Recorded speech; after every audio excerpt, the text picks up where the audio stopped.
England పర్యటనలో ఉన్న భారత జట్టు ఆతిథ్య జట్టుతో జరుగుతున్న 5 టెస్టుల సిరీస్ను సానుకూల దృక్పథంతో ఆరంభించింది.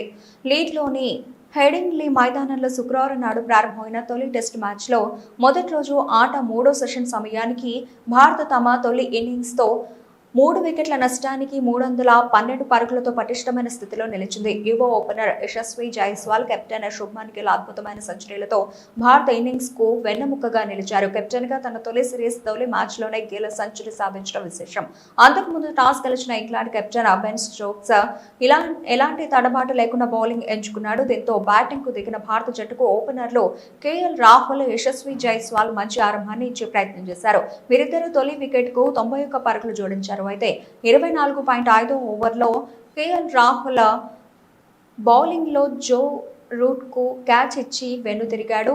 ఆ తర్వాతి ఓవర్లోనే వన్డేల్లో వచ్చిన సాయి సుదర్శన్ కేవలం 4 బంతులు మాత్రమే ఎదుర్కొని బెన్ స్టోక్స్ బౌలింగ్ లో వికెట్ కీపర్ జేమీ స్మిత్ కు క్యాచ్ ఇచ్చి ఖాతా తెరవకుండానే పెవిలియన్ చేరాడు. దీంతో భారత్ 92 పరుగులకే 2 కీలక వికెట్లు కోల్పోయి స్వల్పంగా ఇబ్బందులు పడినట్లు కనిపించింది.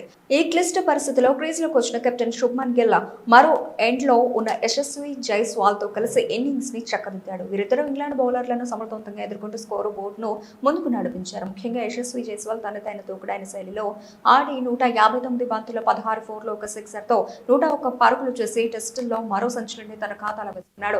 జైస్వాల్ గిల్ తో కలిసి 3వ వికెట్ కు కీలకమైన 129 పరుగుల భాగస్వామ్యాన్ని నెలకొల్పాడు. సెంచరీ పూర్తి చేసుకున్న కొద్దిసేపటికి 52.3 ఓవర్లలో జైస్వాల్ బెన్ స్టోక్స్ వేసిన అద్భుతమైన బంతికి క్లీన్ బౌల్డ్ అయ్యాడు. అప్పటికి జట్టు స్కోరు 221 పరుగులు.